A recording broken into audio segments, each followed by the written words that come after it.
On Northern Ireland now, the story of a bank holiday Monday 40 years ago, one of the darkest days of the Troubles, told by those directly affected by the events of that day. The programme contains scenes which you may find upsetting. I remember sitting on the rocks down at the beach, in my mind going over 27th of August, 27th of August, and I kept saying 1979, I'll never forget this date, and I don't. Every year that date comes around and we remember it. 40 years ago, Lord Mountbatten, the great-uncle of Prince Charles, was blown up at sea by the IRA at Mullaghmore off the west coast of Ireland. By killing Mountbatten, you sent ripples around the world in a way which no other assassination could have achieved.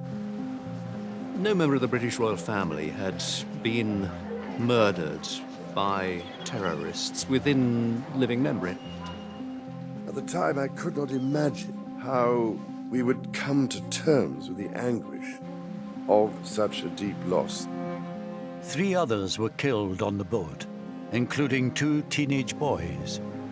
There was a mighty bang, a huge crack like thunder, and I immediately said, Paul is dead. The day was marked not just by the Mountbatten bomb, but by a second IRA attack that killed 18 British soldiers at Warren Point, across the border in Northern Ireland. The IRA couldn't believe their luck. For the nationalist population, we were monsters. This is the story of that day, told by those directly affected by it. It is hard when you see the wounds that never really got sewn up from that day and that tragedy, and that is hard.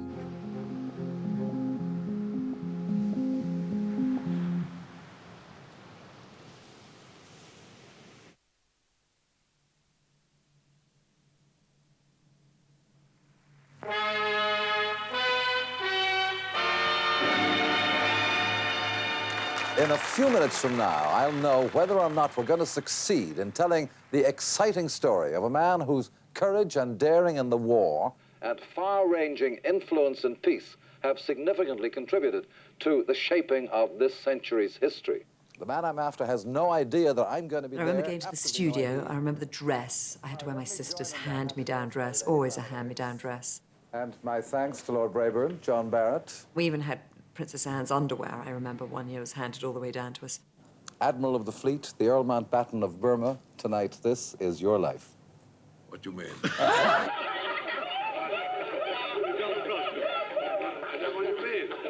Inside here we have a whole host of surprises for you. Amazing that they managed to pull that off.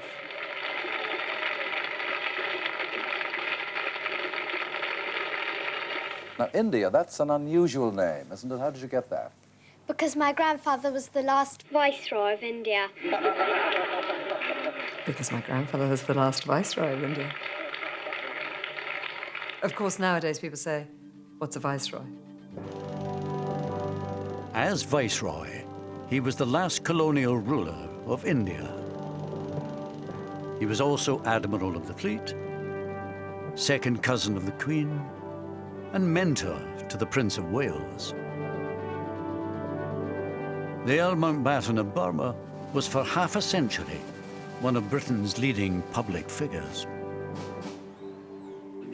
Can you bear having hot milk in it, or would you rather not have milk in it? In retirement, he spent more time with his family, but he still enjoyed the public spotlight so much that he allowed an ITV crew to record his annual summer holiday in Ireland, even if it meant compromising the family's privacy.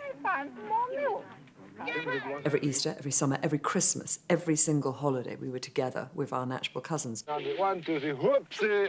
Classy-Born was always in the summer, a month in August. Yes, twins, where are the twins? For all of the fact that it was called Classy-Born Castle, essentially it wasn't. It was a Victorian mansion with some turret built onto the end of it. Lord Mountbatten inherited Classy-Born Castle from his wife, Lady Edwina, who died in 1960. There were so many wonderful traditions.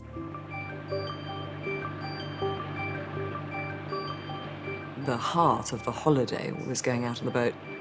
I would go a lot on the boat. We all did.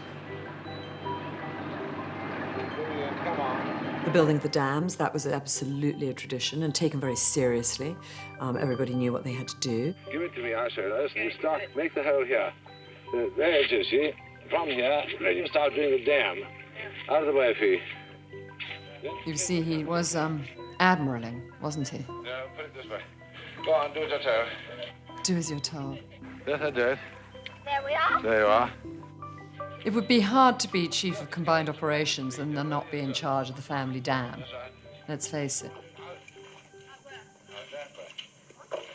The Mountbattens were generally viewed by the locals as benevolent, well-meaning, helpful people who it was nice to have around.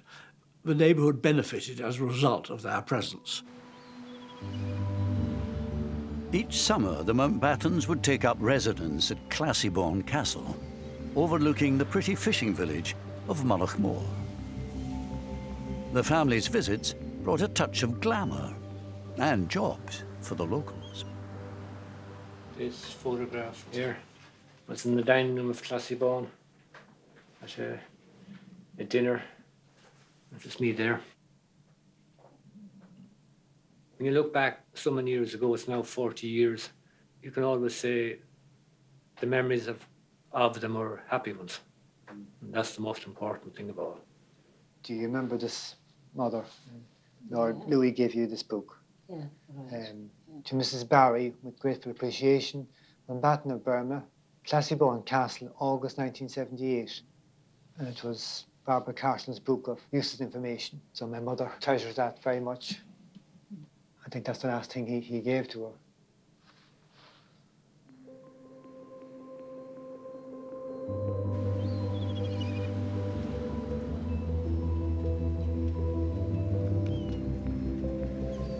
The Mountbattens were not alone in their attachment to Mullaghmore. There are my 3 children at Mullaghmore. That was Paul and his 2 sisters. Mullaghmore was a popular holiday destination for families from Northern Ireland, as well as the south, and the Maxwells from Inniskillen had their own cottage there. We went down there during the summer holidays for 2 months every year, and the children enjoyed it immensely. I particularly like this one of Paul. That summer, 15-year-old Paul Maxwell landed his dream job looking after Lord Mountbatten's boat, Shadow 5. I think they had a nice relationship. Paul would sometimes stay on the boat afterwards with Mountbatten and they would talk. And he told Paul about going into the Navy. And he said, you know, I went into the Navy when I was 12 years old. And I saw active service when I was 16. And Paul said to him, were you not frightened, my lord? And he said, yes, but you didn't show it. And you can see Classiebawn in the background there, in the distance. Classiebawn itself had been a fairly early example of what you might call sort of English colonisation, in a sense that quite clearly they were intruders.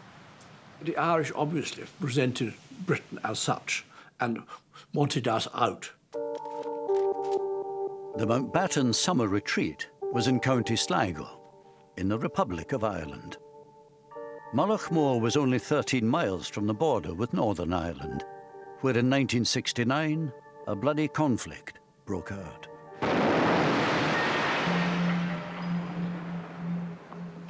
Catholics in Northern Ireland resented being treated as what they saw as second-class citizens, and the IRA took up arms against the British state. Despite the nearby troubles, the Mountbattens kept coming to Classiebawn. They enjoyed protection from the local police, the Garda, but it was all kept very low-key. The families themselves were very rarely targeted at all, and there was very little personal animosity. I don't believe the Garda, more than anybody else, believed that actually there was a serious threat. Judging the appropriate level of security for the Mountbattens was a tough call. My grandfather was very keen not to have the intrusion of an overly protective force around, which is funny when you think that on the mountainside there was a big painted sign, Brits go home. You arrive for your summer holiday and that's the welcome. A reminder that while the fishing village of Mullaghmore itself may have welcomed the Mountbattens, County Sligo had deep roots in the Republican movement. Mountbatten would have been seen by people in the IRA leadership as a cultural icon of the British establishment. Anthony McIntyre joined the IRA in Belfast in 1973. He wanted to get the Brits out and create a united Ireland. Although he later fell out with the IRA, he understood their mindset at the time. He would have been targeted, and his targeting justified on the grounds that by taking him out, there was a blow been administered to the very heart of the British establishment. It turns out that throughout the 1970s, Lord Mountbatten had been a potential target for the IRA. Kieran Conway had risen through the IRA's ranks to become its Director of Intelligence by 1975. He reveals for the first time that an attempt on Mountbatten's life had been actively considered 4 years before the successful assassination. In the mid-70s, there was an operation cleared to kill Mountbatten. He was to be ambushed either exiting or entering his castle. 4 or 5 men. A spotter car somewhere distant. Then walkie-talkie communication between the people with the guns in the car to say he's on his way. You'd know roughly how long it was going to take. And then open up the car. The mindset in 74, 75, the early 70s would have been operational, you know, like kill them without too much reflection.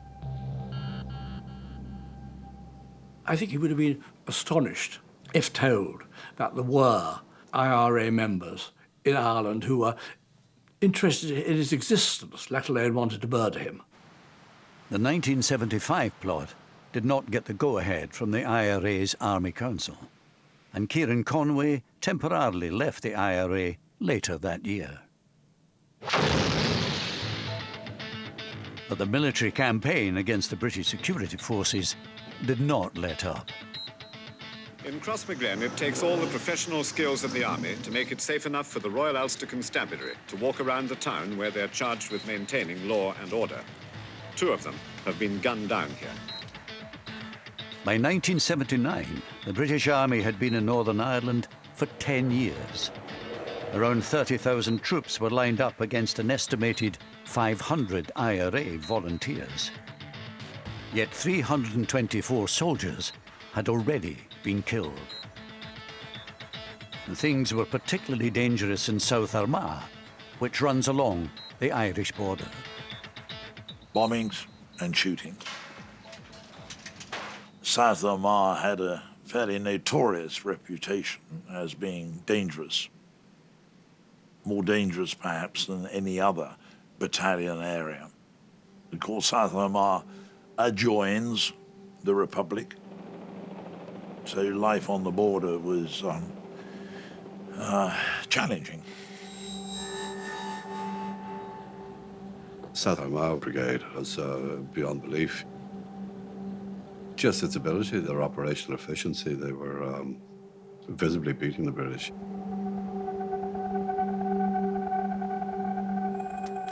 In the summer of 1979, the South Armagh Brigade was plotting 2 of the most ambitious attacks of the IRA's campaign so far. One in Warren Point, the other just south of the border in Mullaghmore. There, during the night of the 26th of August, the IRA planted a remote-controlled 50-pound bomb on Lord Mountbatten's boat, Shadow 5, sitting unguarded in the harbour.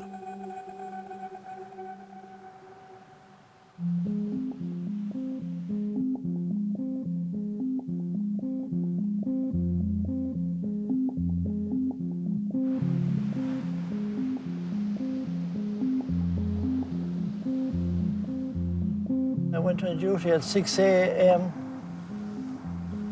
up at the castle here. 9 to 9:30, Lord Mountbatten and his family came out from the castle and informed us that they were going down to the pier. So we got into a patrol car and we escorted them. In this unique photograph taken just 24 hours earlier, showing the family and staff outside Classiebawn, all the members of Lord Mountbatten's boat party are present. His son-in-law, Lord Brabourne, and his daughter Patricia, their 14-year-old twin sons, Timothy and Nicholas Natchbull, and their 83-year-old grandmother, Doreen, the Lady Dowager. The only non-family member on board was the 15-year-old Northern Irish boat boy, Paul Maxwell.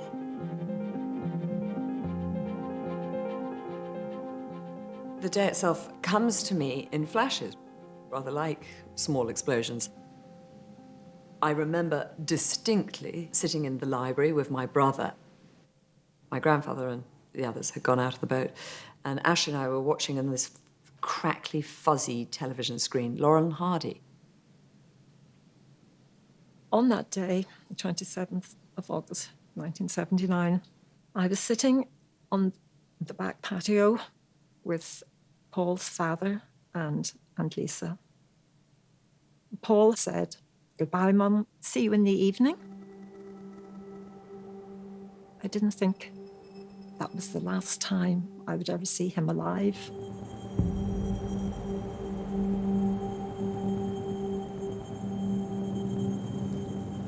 Beautiful morning it was, sun was shining. They left Mullaghmore Pier and travelled out to where they had some lobster pots.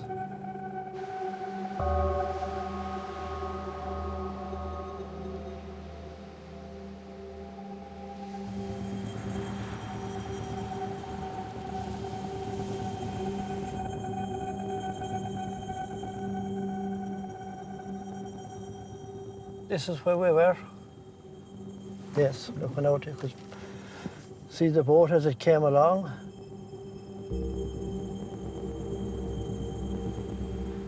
Dennis Devlin was a 15-year-old whose family came to Mullaghmore every summer.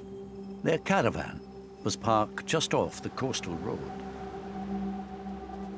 I seen his boat and I recognised it. There was a green with a white cab and I just recognised it was his boat. As they come in, I could hear them talking among themselves. As the boat pulled up, I remember the young fella over the side of the boat pulling in the lobster pot and slowly pulled it in. The boat had turned round towards me and I was just watching it and I knew it was Lord Mountbatten's boat. The next thing, everything was spewing up into the air. Everything just rose up and I knew it was an explosion.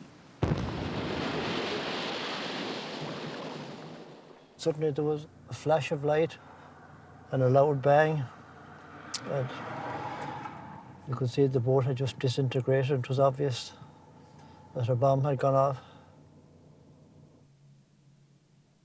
There was a mighty bang, a huge crack like thunder. And I immediately said, "Paul is dead." And I knew he was dead because I felt a part of me go.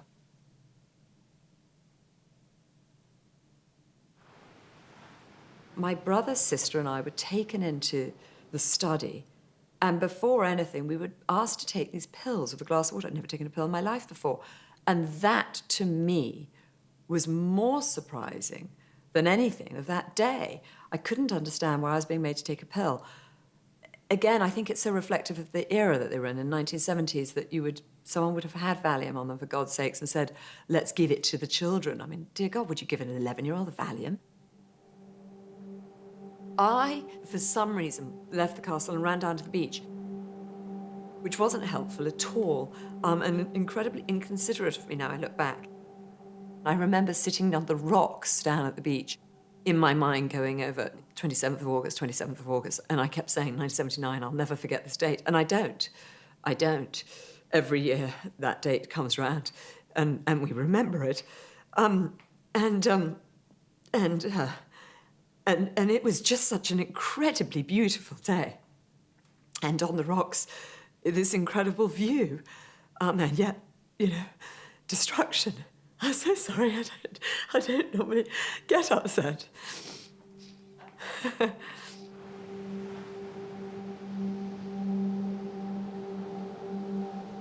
remember it very vividly, every moment of it, really, from the very start to the very end of the day, and I think I'll always remember it. Lord Mountbatten's boat had exploded, so immediately I got two friends and we went out on the boat to see what we could do. And we arrived there, and those other boats that were in the near vicinity, they were already lifting the survivors. And at what point did you realise that Mountbatten himself had been killed? I think when we actually took him from the boat that he'd been brought ashore in and brought him to the ambulance, that's the first that I realised that he had actually been one of the fatalities. He was one of the first who was actually taken ashore.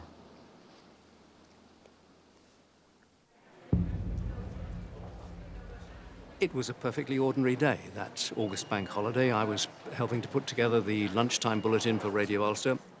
Nicholas Witchell was a trainee reporter at the time in the BBC newsroom in Belfast. We received a tip-off from somebody we knew suggesting that there had been an explosion reported at Mullaghmore in the Republic of Ireland. I do remember forming the words on my pad, Mountbatten Dead. By now, all but one of the bodies of the boat party had been recovered. Lord Mountbatten and Paul Maxwell had been killed instantly. The 83-year-old dowager fatally injured. The parents of the twins were also seriously wounded, as was 14-year-old Timothy. His twin brother Nicholas was still missing.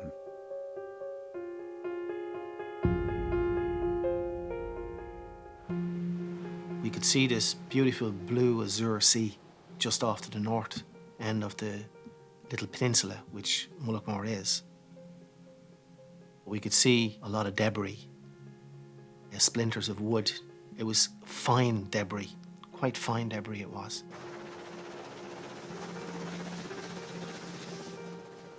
I was winched from the rescue helicopter.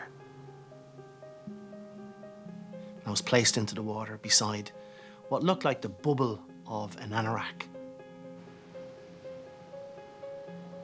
I placed my hand and pulled it, and it didn't yield very easily, and I pulled it a second time, and it was then the head come up with the jacket as I pulled, and I realised it was a child.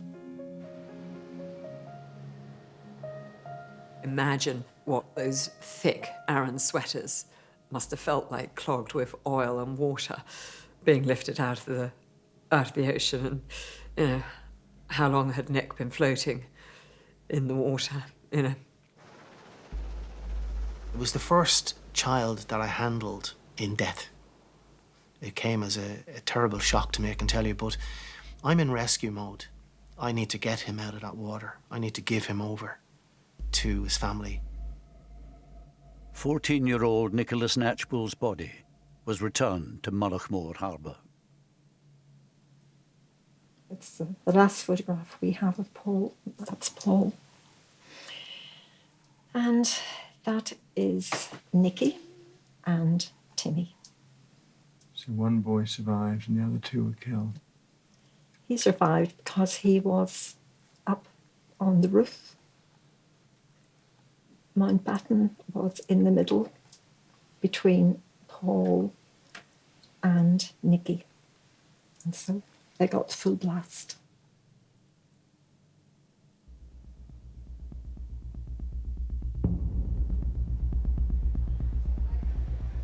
Later that afternoon, I had a phone call from a contact I knew within the Republican movement who asked, most unusually, to drive up to the Falls Road to meet him. Opened the door, he got into the car, sat down beside me, we drove on. Then he reached into his mouth like that, and drew out a small scrap of paper which was wrapped up in cling film, unwrapped it, and this was a telex message which contained the IRA claim of responsibility for, as they put it, the execution of Lord Mountbatten. The choice of the word execution is very deliberate. It is an attempt to imply that there was some kind of a justification. Execution implies a judicial process, clearly, absolutely inappropriate. By killing Mountbatten, you sent ripples around the world in a way which probably no other assassination could have achieved. While people were still reeling from the news that a member of the royal family had been killed at Mullaghmore, the IRA's operations that day were not yet over. Now the British Army was in their sights.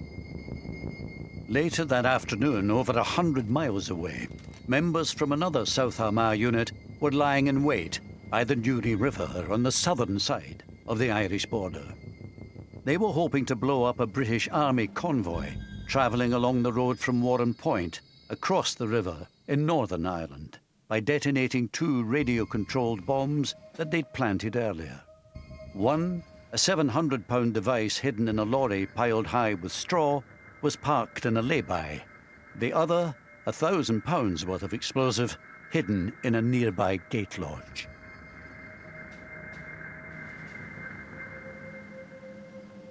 Travelling down, I remember messing about with a car behind us.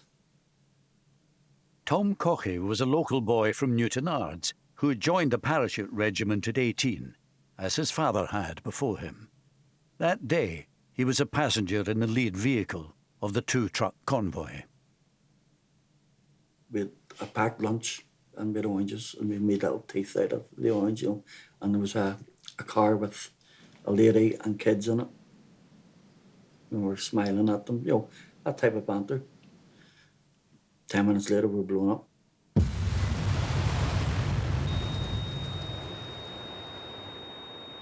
Not a bang, just a rumble. And I had the sensation of flying. Not even coming to, just looking about, sitting there, and everything's just a mess. I came into the roundabout and you couldn't see past the roundabout, totally obscured with smoke. Peter Malloy was a freelance photographer at the time, who just happened to be passing. I got out, grabbed the cameras, and just as I'm going into it, a policeman's coming running out, and he's screaming. He says, don't go in there, they're all dead. I just put the camera into autofocus, and I just shot generally.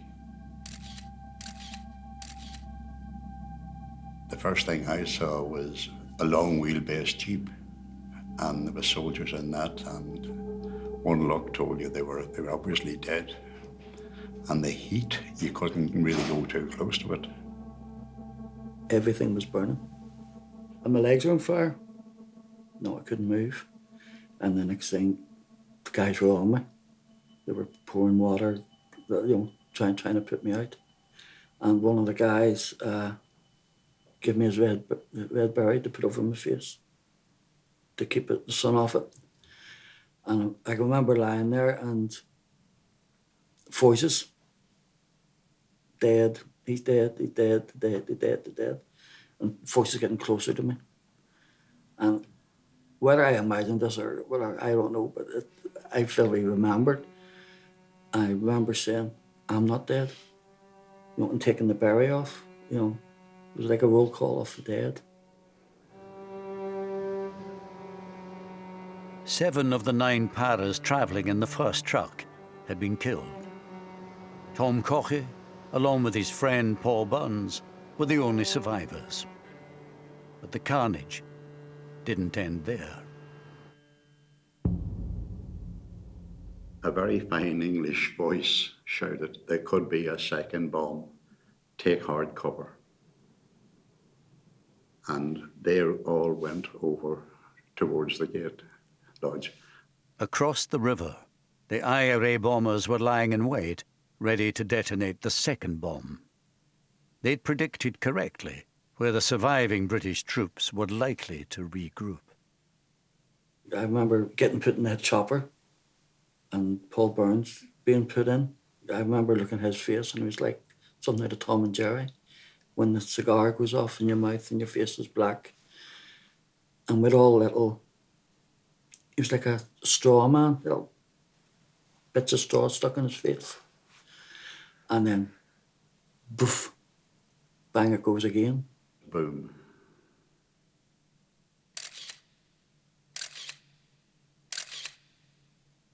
I was thrown back and I got up again and it was over. Basically, it was over.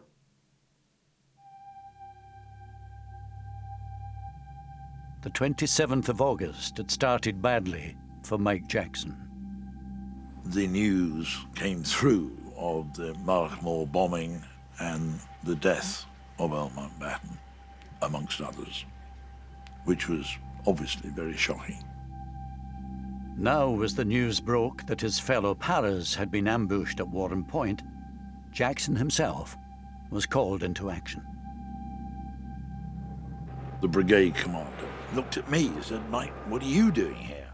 You go down to the site, secure it, and take on all the aftermath." And so I gave out some rapid orders and got on the first light helicopter I could. There's no communication. All telephones are cut off, so you're waiting for word to come back from your own lads to what actually is going on. Is there a bit of you thinking, that's my mates? Yes, absolutely. And you want to know who it was because you know that some of your mates were killed. So yes, you did want to know. Dead, dead, dead, dead, dead.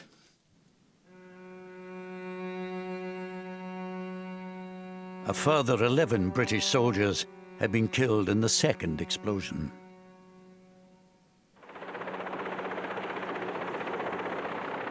I get to Warren Point and it's a pretty grim sight, as you can imagine. There were body parts pretty much everywhere, and the trees were everywhere. And those who had survived were in shock.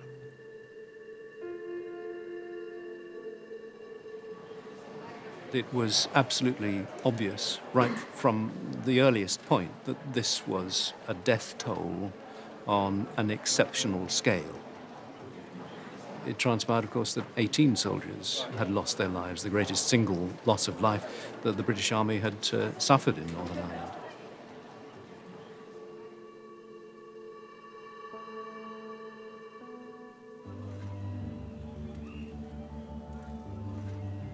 Theirs were not the only lives lost that afternoon at Warren Point. Barry Hudson had been getting ready to go to work at the family's funfair business in Omeath, on the southern side of the border. He had been joined that summer by his 29-year-old cousin from England, Bill.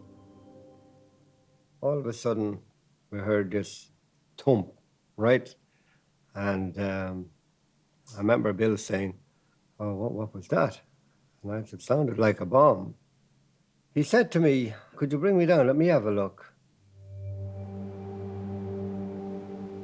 In the mayhem following the 2 bomb blasts, the surviving paras spotted the figures of Barry and his cousin Bill on the other side of the river and wrongly imagined them to be the IRA bombers. see the lorry burning, one with the hay on it.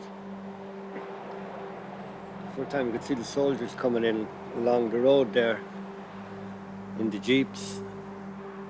You could see the red berries and that, you know. And I heard the ground being struck. And then I felt my arm like a stone hitting it. I thought it was something, a stone maybe or whatever. And it was bleeding. And then there was more. So I turned and Bill was standing over there. The car was just parked up there and he was standing to the right, we'll say. And I shouted at him then to get down. And then you could hear more guns and branches cracking and that. So I ran like hell. And zigzagged up that lane. Seen it in war films. I always thought it was a load of baloney, really, because you couldn't escape that. But I did. Then it all stopped. Dead quiet.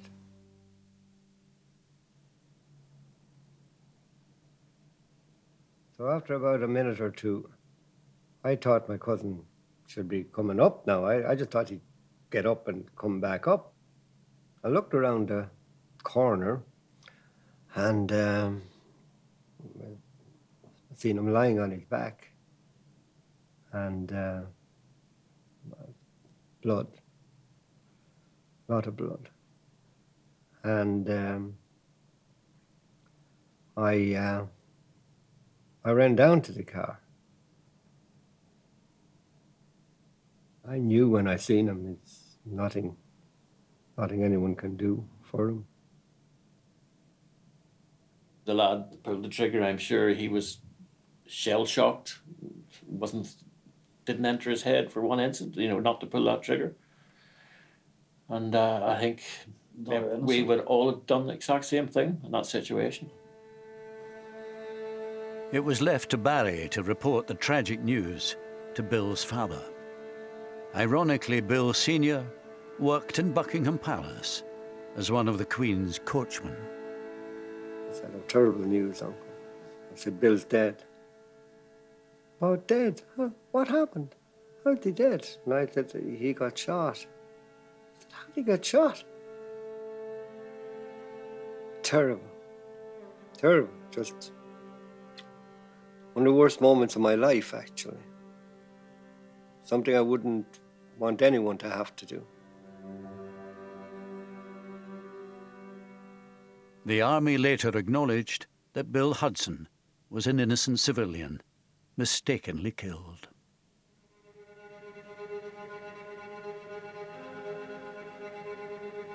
This multiple killing, the worst the security forces have ever suffered in Northern Ireland, coming as it does after the Mountbatten tragedy, must serve to only further heighten tensions in Northern Ireland. Word quickly spread of how meticulously planned the IRA operation at Warren Point had been.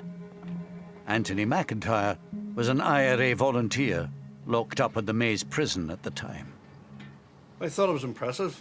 I thought it was ingenious, because not only did they detonate the first device, they had to wait until the British Army backup arrived and positioned itself behind the gate post and then detonate the second one. So it took nerves of steel for the volunteers to sit there and do that. It was absolutely militarily fantastic. Brilliant. I don't want to say the word fantastic, but, you know. But the big bonus that they had, that they didn't normally have, was they were in a different country. They had no need to run away. Yeah, they were in the south. They were in the south. And that's why they could take their time. You take advantage when you can, and they did.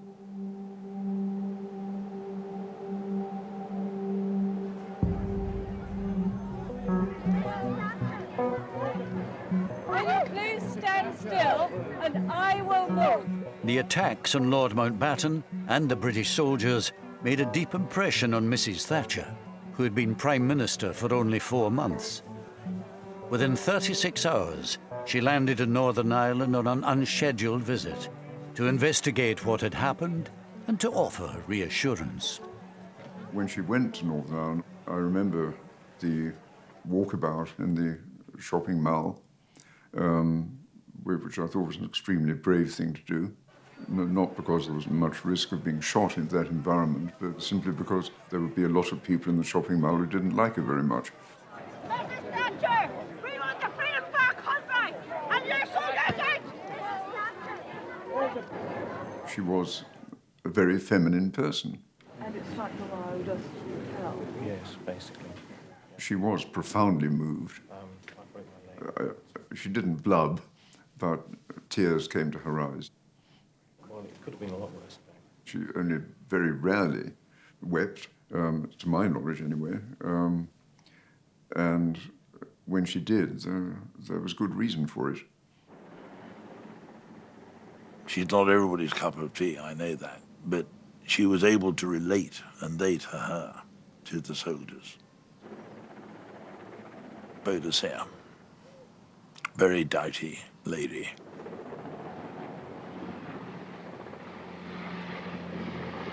I think in terms of significance for Margaret Thatcher, knowing as we do what we do about her personality, I'm sure that it actually made her even more determined to resist.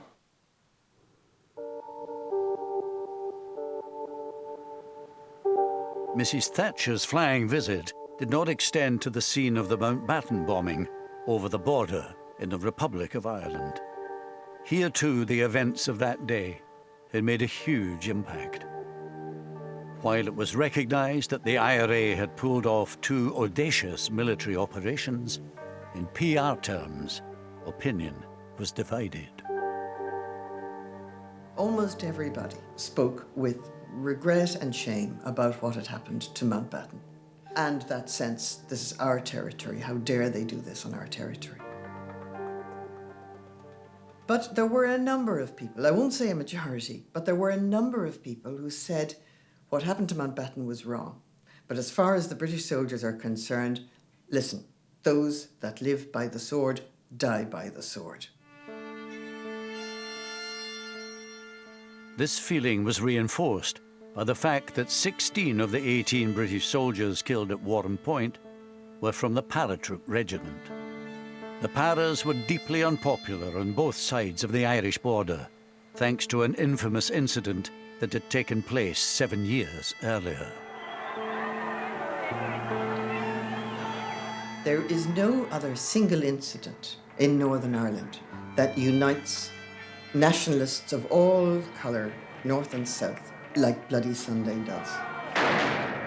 Because to us, it was the deliberate killing of peaceful protesters on a march in Derry.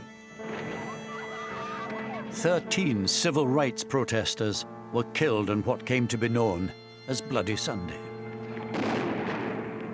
Here was the British Army turning its guns on the people it called its own citizens. And the soldiers responsible for Bloody Sunday were the paratroopers. So there was a particular feeling of general dislike towards the paratroopers. This dislike was felt particularly strongly by the IRA volunteers locked up in the Maze prison at the time. And how would you characterise the reaction of you and your fellow prisoners to hearing about the Warren Point news? Exuberance, exhilaration. All our Christmases had come at once and come early. The IRA couldn't believe their luck. For the nationalist population, we were monsters. We were quite ruthless, quite callous, quite indifferent to the suffering of the relatives, and found the parachute regiment absolutely anathema. They were celebrating, and of course they were. And, you know, they had a good day. And doubly good in the sense, you know, with the memory of, for them, the memory of Bloody Sunday. Yeah, of course, yeah. Yeah, that's where the old saying came out, you know. 13 dead, not forgotten. We got 18 on Mountbatten. There's a quote for you. Very good.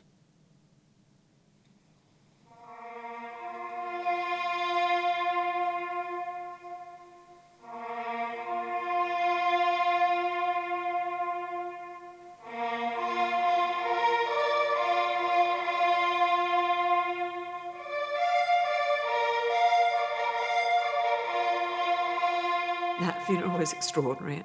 I think my grandfather had masterminded every moment of it, understandably, and it ran to perfection. The whole family of Europe seems to be here. Lord Mountbatten's state funeral, the largest of its kind since Winston Churchill's, provided a vivid reminder of the personal nature of the blow dealt to the royal family.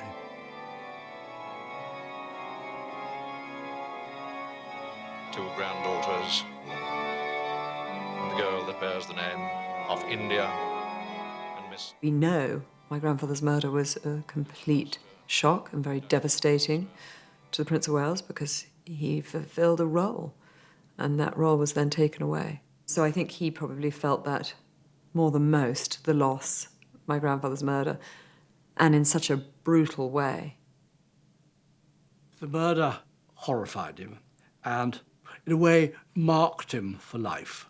It left a sort of sense of uncertainty. If Mountbatten, the invincible, the almighty, could be snuffed out like that, then what was left certain in life? Within a week of the funeral, 11-year-old India found herself sent off to Gordonston, the boarding school in the north of Scotland. Here she was given a painful reminder of the very public nature of her grandfather's death. I remember feeling desperately lonely, going off to boarding school without my mother. And the first night, someone, after lights out, saying a joke. And maybe we can't even put this in because it's too horrific, but she said, how did they know Lord Mountbatten had dandruff?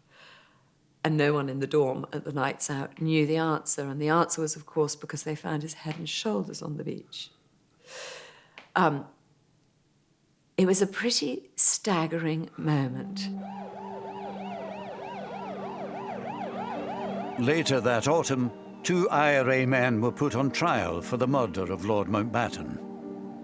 One, Thomas McMahon, was convicted. Thomas McMahon, did you know him by reputation? I knew him both by reputation and personally, and he was a very, very fine IRA volunteer. Very fine indeed. They'd be the most outstanding figure to have come out of Southampton. Thomas McMahon was sentenced to life in prison, but no one higher up in the IRA leadership chain was ever held to account for the bomb.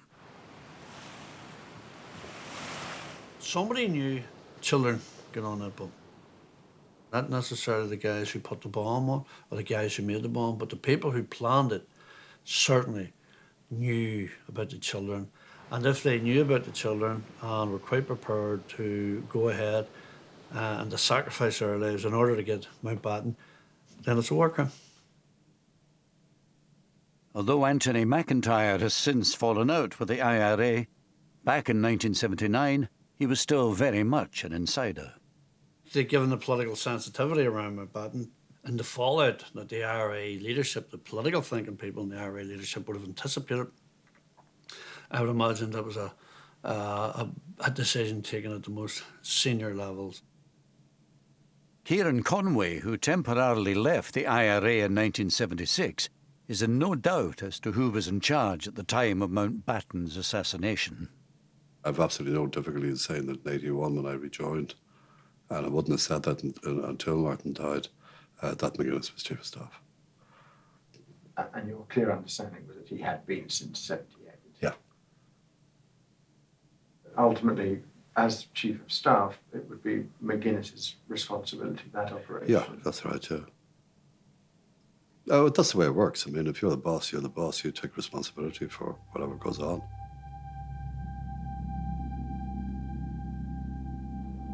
Meanwhile, no one was ever put on trial for the bombs at Warren Point, let alone convicted, despite the arrest on the day itself of 2 IRA suspects near the scene of the carnage. Well, of course it's frustrating. The offence is one of murder, mass murder. And it is a source of great regret that nobody was brought to account for it.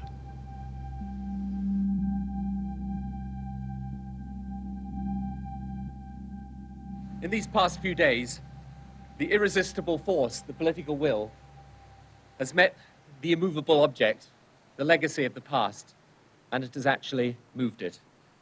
It took another 20 years after the Mountbatten and Warrenpoint killings, but peace was finally established in Northern Ireland by the British and Irish governments at the Good Friday Agreement in 1998.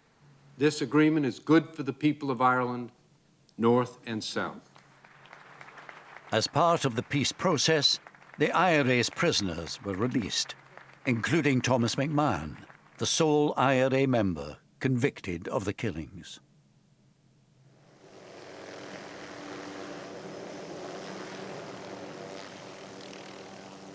The idea of reconciliation has lain at the heart of the peace process. And there we get a first glimpse of the Queen. In 2012, the Queen came face to face with the man said to have been ultimately responsible for the assassination of her second cousin. You really did have to just pinch yourself and think, can this actually be happening? That the head of state of the United Kingdom and the man who, without doubt, was one of the leaders of the military, the offensive side of the Republican movement, who may well have had a hand in planning Mullaghmore or certainly signing off on it, that they were standing together was remarkable. The symbolic strength of that shaking of hands was enormous. It was one of the most powerful things that she could do. And she did it even though personally it may have cost her something. But it was terribly important that that was done. Only she could do it, and she did it. She's a more admirable person in the transaction, I think, you know. I think it was more difficult for her than for him.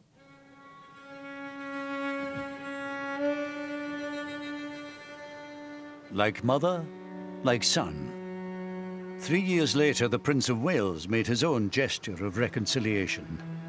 The events of 1979 had come as a double blow to him. He was Colonel-in-Chief of the Parachute Regiment, which had lost 16 of the 18 soldiers killed at Warrenpoint. And at Mullaghmore, he'd also lost a mentor who meant so much to him. At the time, I could not imagine how we would come to terms with the anguish of such a deep loss, since for me, Lord Mountbatten represented the grandfather I never had.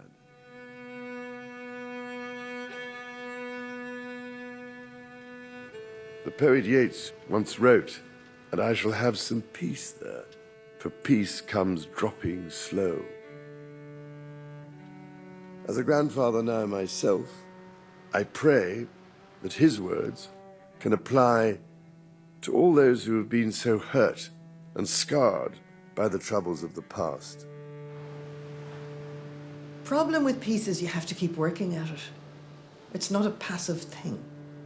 It is always going to be a continuing responsibility on all of us in these islands to make sure that the conditions in Northern Ireland do not encourage the breakout again of sectarian tensions. We do not want to go back to that.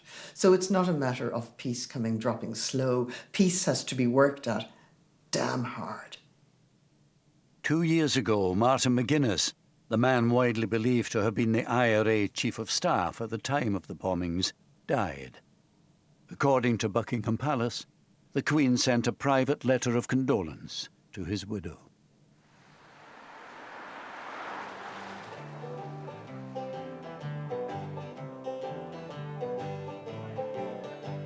Today, for the most part, normal life has returned on both sides of the Irish border.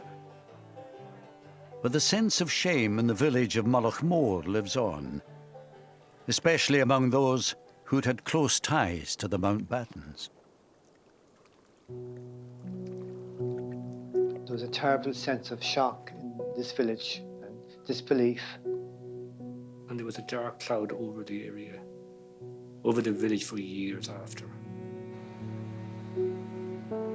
People didn't talk about it. They did in their own houses, hushed, talked about it, but not out in the open. People felt so bad about what had happened and embarrassed about it. As with the town, so with the individuals themselves. They too are still struggling to come to terms with the tragic events of 40 years ago. I never took another picture since. That's 40 years ago. Why did you never take another photograph? I just couldn't face it. I was literally shaking. I watched the firemen and I thought that's what I should have been doing. And the following week, I applied and I joined the fire service then. Loved it. Loved it. I see that young boy's face over and over, and it doesn't go away, and it doesn't get any more blurred as it did from 1979 to today, because I can still see it. I'm okay with all that because I brought that kid home.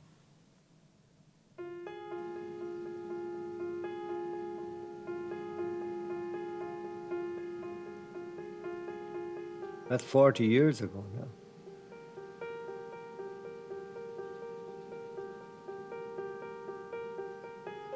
It hasn't been one day, I'm sure, that it hasn't crossed my mind. Sometime. And that's a long time for something to stick in your mind.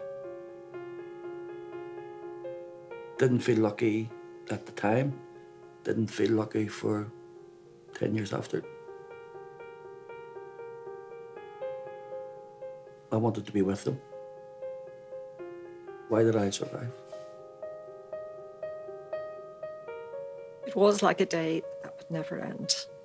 And then went on to weeks that would never end and years where grieving would never end.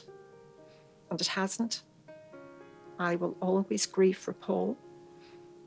I carry him in my heart everywhere I go. I asked my mother about doing this, and she said, yes, absolutely, it's important to keep talking. I think in trauma and in death and in survival, there is so much that is unsaid, and there is, unfortunately, no path. There's no written textbook of healing. And so in amongst my 7 cousins who I am and remain close to, and my own siblings, everybody coped very differently. And some didn't cope well. And of course, we're seeing the side effects of that even to this day. And the damage that was done was so much deeper than any of us could ever have imagined. And adult lives are still being horrifically disrupted. I certainly try not to hold resentment in any way, and that's hard. But forgiveness, I think, is important. One has to move on.